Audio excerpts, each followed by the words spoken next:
जरदारी साहब और बिलावल के दरमियान क्या चल रहा है?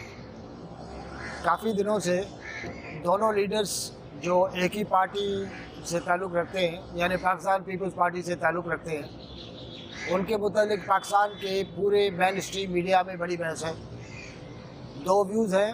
एक का ये कहना है कि जी जरदारी साहब और बिलावल के दरमियान अगर इख्तलाफ नहीं तो सोच के दो स्ट्रीम्स चल रहे हैं, और अगर ऐसी बात है तो उसको देखने की ज़रूरत है। और साथ साथ एक और ख़्याल भी है कि जी ये सारी नूरा कुश्ती है। मुस्लिम लीग नून वाले जो है वो ऑलरेडी ये करते रहे हैं, और नवाज़ शरीफ साहब जो है वो एक लाइन लेते रहे हैं जो ज़्यादा हार्डर लाइन है, और शहबाज शरीफ बड़े माइल्ड किस्म की, लिबरल किस्म की लाइन लेते रहे हैं। पर इन दोनों लाइन्स की डिज़ाइनिंग में जो ऑब्जेक्टिव अचीव करना है वो एक ही है। वो ये है कि जी आप गुड कॉप और बैड कॉप खेलें, और ये कोई नई बात नहीं है। लेकिन जरदारी और बिलावल के दरमियान ये जो गुड कॉप और बैड कॉप की जो पॉसिबिलिटी है, इसको देखने की ज़रूरत है। वो हम लोग किस तरह देखें? मतलब लेट सपोज़ बहुत सारे लोग कहते हैं कि जी सिंधी में कहते हैं कि जी ही हमरा जो को ही छोकरो पीते विवाह या माते विवाह, कि बिलावल साहब जो हैं उनकी जो खसूसियात हैं, जो उनकी क्वालिटीज़ हैं, वो अपनी माँ पे गई हैं, यानी बेनज़ीर भुट्टो साहबा पे गई हैं या जरदारी साहब पे गई हैं। ज़रा थोड़ा सा इस नज़र और इस एंगल पे भी ज़रा सोचें कि बिलावल साहब की जो एज है, जिस एज में उनकी वालदा शहीद हुई हैं, तो उस वक्त तक बेनज़ीर भुट्टो बिलावल भुट्टो को क्या क्या क्वालिटीज़ ट्रांसफ़र कर चुकी होंगी। और दूसरा ये है कि उसके बाद एक कंटिन्यूस पीरियड है, जो पीरियड जो है उनका आसिफ अली जरदारी के साथ गुजरा है।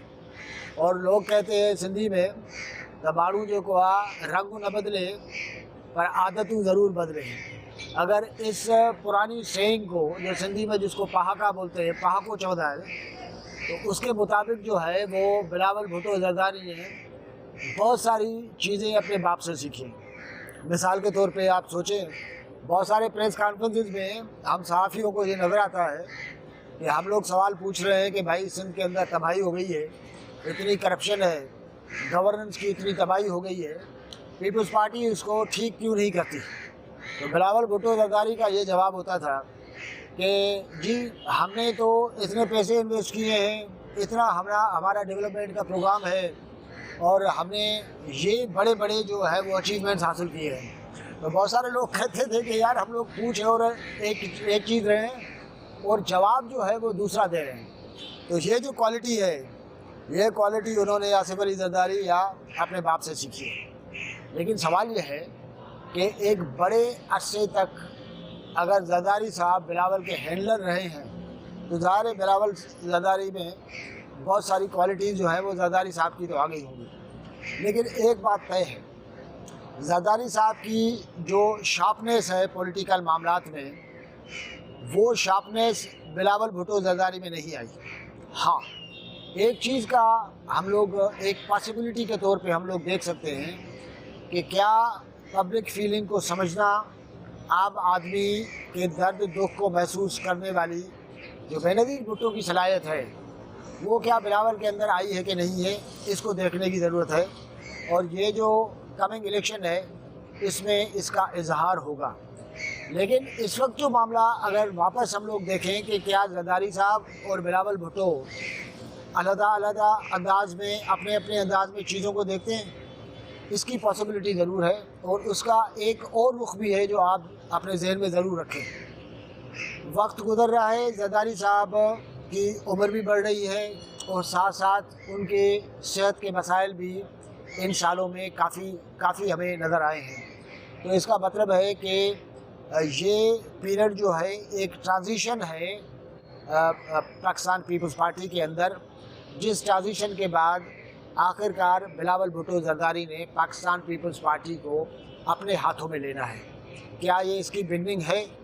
इसके चांसेस हमें एक तरफ से कम नज़र आते हैं, क्योंकि अभी तक जो ग्रिप है पार्टी की, वो आसिफ अली जरदारी के हाथ में है।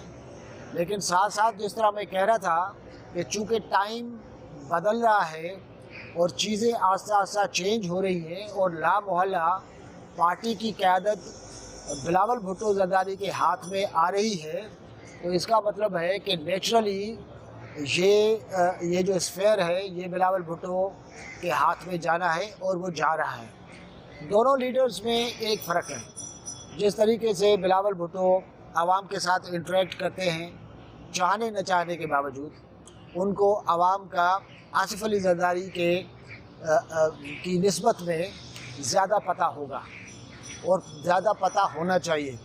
जरदारी साहब को सिंध के अवाम, मजमूई तौर पे पाकिस्तान के अवाम पर ख़ास तौर पे जो सिंध के अवाम है, उनके फीलिंग्स का बिल्कुल पता नहीं है। उनकी जो पब्लिक इंटरेक्शन है वो बहुत कम है। उनका ध्यान जो है पाकिस्तान के अंदर जो पॉलिटिक्स का बहलाती जो साइड है उसके ऊपर रहता है। तो वो जो आवाम के साथ आवाम की फीलिंग को समझने वाला जो एस्पेक्ट है वो कम है। उसकी वजह ये हुई है कि पाकिस्तान पीपल्स पार्टी की जो गुज़िश्ता 15 साल में परफॉर्मेंस है, उसको देख के आप मेरे इस दावा का अंदाज़ा आप लगा सकते हो। अगर जरदारी साहब के अंदर ये क्वालिटी होती कि वो पब्लिक फीलिंग समझते, इंसान आम आदमी का दुख दर्द समझते और हमारी ग्राउंड सिचुएशन जो है उसको पता होता, तो पीपल्स पार्टी की परफॉर्मेंस ये नहीं होती। सिंध के अंदर जो वाइड स्प्रेड तबाही आपको नज़र आती है वो नहीं होती।